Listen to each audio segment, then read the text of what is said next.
Good morning, class. I'll start with the third decision today.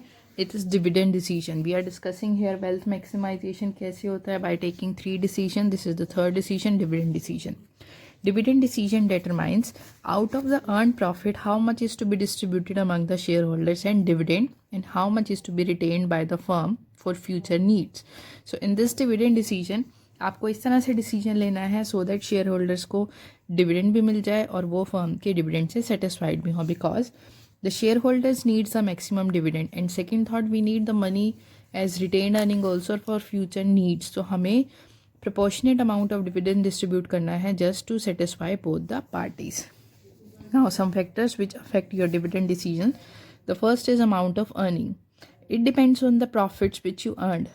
That if you earn good amount of profit तो आप dividend दे सकते हैं और कुछ profit retain करके रख सकते हैं. Stability of earning. If your income is stable तो आप dividend को declare कर सकते हैं. Stability of dividend. The rate of dividend is also stable. Means हर साल आप एक फिक्स्ड रेट से डिविडेंड अगर शेयर होल्डर्स को देते हैं तो वो सेटिस्फाइड रहते हैं कि एटलीस्ट कम कुछ अमाउंट ऑफ प्रपोर्शन डिविडेंड तो डेफिनेटली उनको मिलता है और रेस्ट आप अमाउंट को रिटेन करके रख सकते हैं फ्यूचर की नीड्स के लिए. Growth opportunities. अगर आपके पास फ्यूचर के लिए ग्रोथ अपॉर्चुनिटीज़ हैं तो इस सिचुएशन में आप मैक्सिमम पोर्शन को रिटेन करेंगे प्रॉफिट्स का और कम अमाउंट ऑफ डिविडेंड डिस्ट्रीब्यूट करेंगे. Cash flow position. अगर आपकी कैश की इनफ्लो और आउटफ्लो की पोजीशन बिजनेस की डिपेंड करती है डिसीजन पर. अगर आपको कैश कहीं से भी रिक्वायरमेंट के टाइम पर इजीली अवेलेबल हो जाता है तो आप डिविडेंड डिक्लेयर कर सकते हैं और अगर आपको कैश नहीं अवेल होता तो फ्यूचर की अपॉर्चुनिटीज़ के लिए आपको डिविडेंड कम डिस्ट्रीब्यूट करना होगा. Share holder preference. There are two kinds of share holder. एक शेयर होल्डर वो होते हैं जो रेगुलर इनकम डेफिनेटली एक्सपेक्ट करते हैं फर्म से, जो फर्म की डिविडेंड की इनकम के ऊपर ही डिपेंड होते हैं तो उनको डेफिनेटली रेट ऑफ डिविडेंड चाहिए ही चाहिए. Second kind of share holders होते हैं कि अगर किसी ईयर में उनको डिविडेंड ना भी डिक्लेयर किया जाए और नेक्स्ट ईयर में उनको शेयर प्राइस इंक्रीज होने पर जो प्रॉफिट होता है वो उससे सेटिस्फाइड होते हैं तो उस सिचुएशन में वो डिविडेंड को किसी साल में अवॉइड भी कर सकते हैं.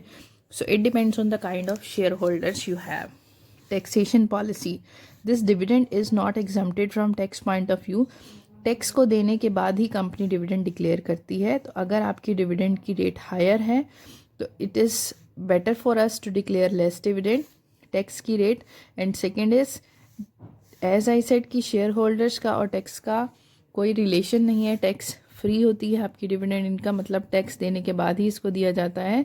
तो आपको शेयर होल्डर्स के टेस्ट के अकॉर्डिंग डिविडेंड डिक्लेयर करना होगा. Stock market reaction.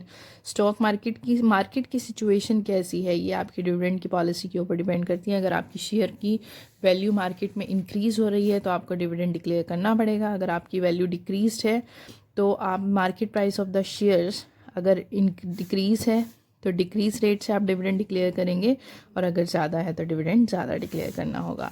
Assess to capital market. अगर कंपनी मार्केट में एंटर करना चाहती है फाइनेंस को कलेक्ट करने के लिए तो उसको हायर रेट से डिविडेंड डिक्लेयर करना पड़ेगा, अदरवाइज़ कोई भी उसके शेयर्स परचेज नहीं करेगा. Legal constraints. Legal constraints as per law legal formalities को फुलफ़िल करने के लिए भी आपको डिविडेंड डिक्लेयर करना होगा कि कुछ शेयर होल्डर्स कंपनी की इनकम के ऊपर डिपेंड होते हैं. तो इफ़ दे आर डिपेंड तो कंपनी को out of their capital dividend declare करना होगा. सो एज़ पर लीगल जो भी आपकी रेट ऑफ डिविडेंड है उससे आपको डिक्लेयर होगा. Sorry, as per the legal constraints, the dividend is not paid out of the capital, it is paid out of the current year's profits only. If the firm is in not profit, they will not pay dividend. Contractual constraints कि if the company issue debentures और अगर debenture holders ban लगा देते हैं, if the proportion of debenture is more as compared to equity, तो they will put a ban to the company to give dividend. Next we have the financial planning. As we discussed in planning, कि decided this in planning we have to decide about the future, what we have to do, how we have to do, who has to perform.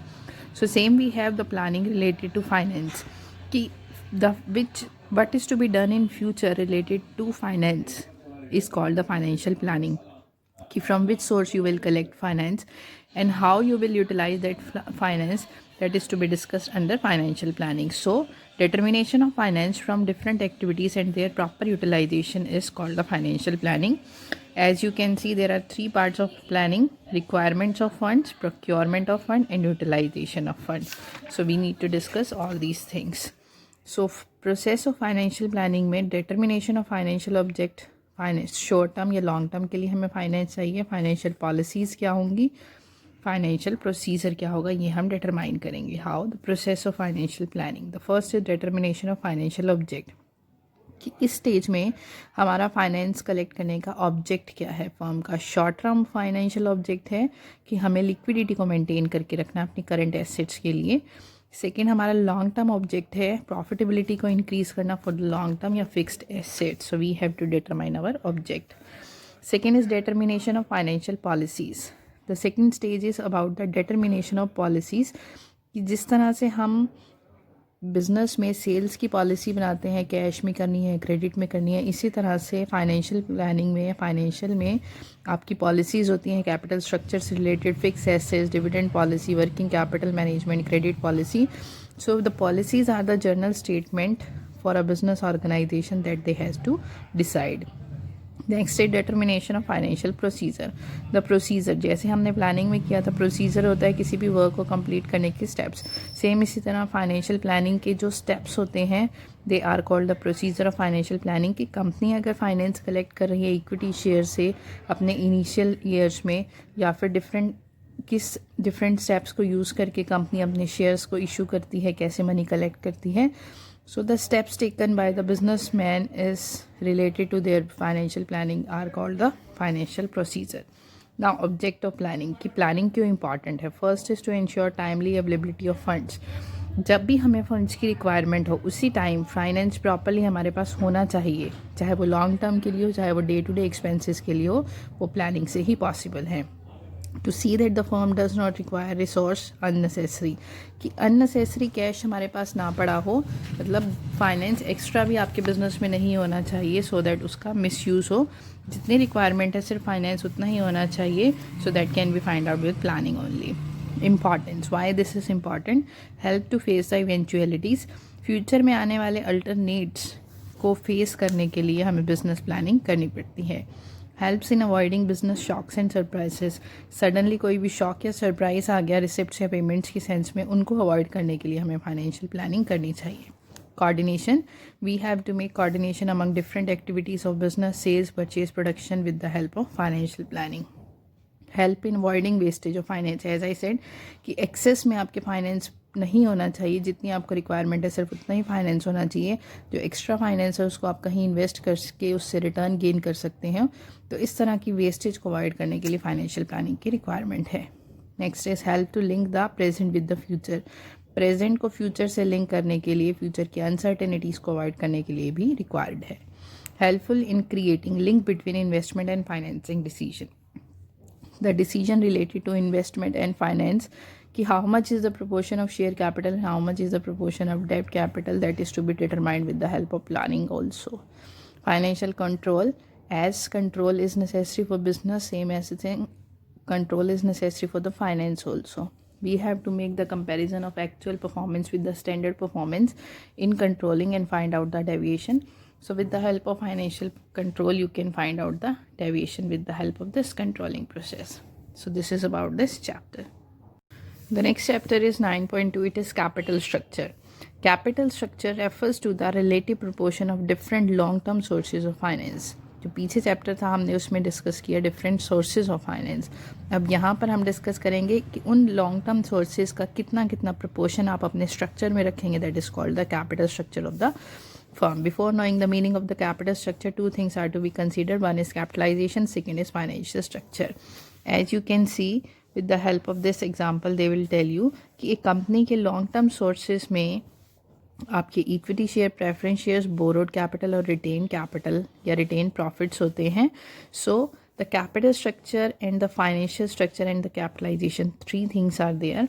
इनको one by one discuss करेंगे. As you can see company की total liability side है this as per this example 10 lakh, जिसमें equity, preference, borrowed, retain और current liabilities का such amount दिया है. Then they find out the percentage of total capital with the total 100% के basis पर. Then they find out the percentage of long term sources only. Current liability को avoid करके इन्होंने सिर्फ long term sources का percentage find out किया.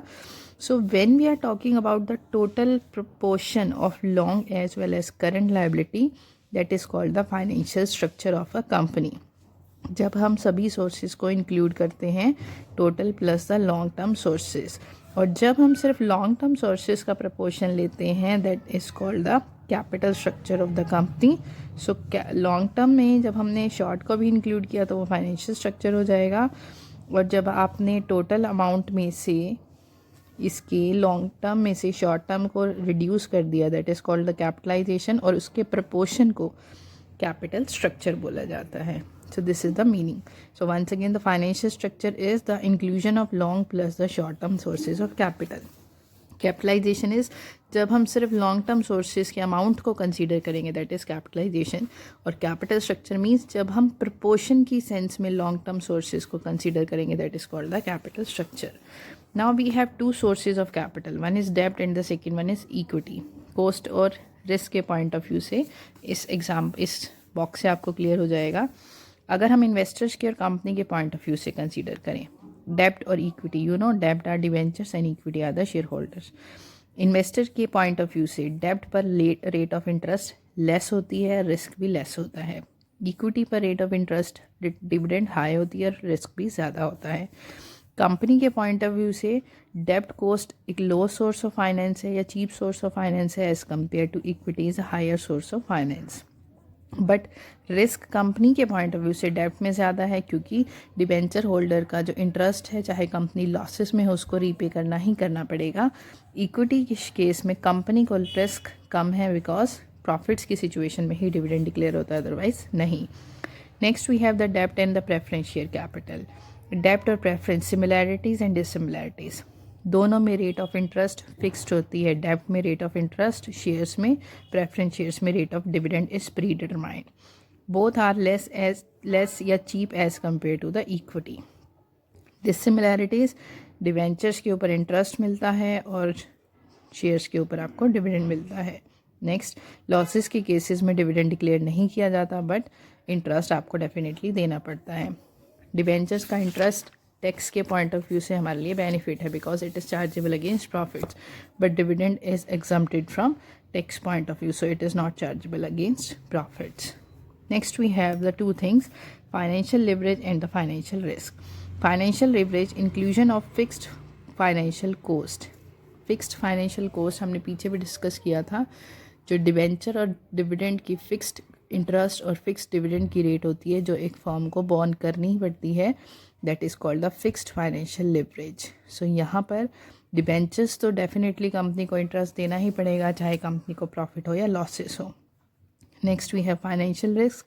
Financial risk is by using the fixed cost capital the burden of payment of fixed financial cost increases. आप जितना ज़्यादा डेब्ट को यूज़ करेंगे उतना ज़्यादा आपका रिस्क इंक्रीज होगा, क्योंकि लॉसेस की कंडीशन में भी हमें डिवेंचर्स के ऊपर इंटरेस्ट देना पड़ेगा. So this is up to today.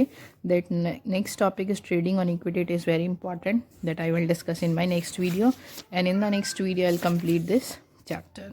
Thank you.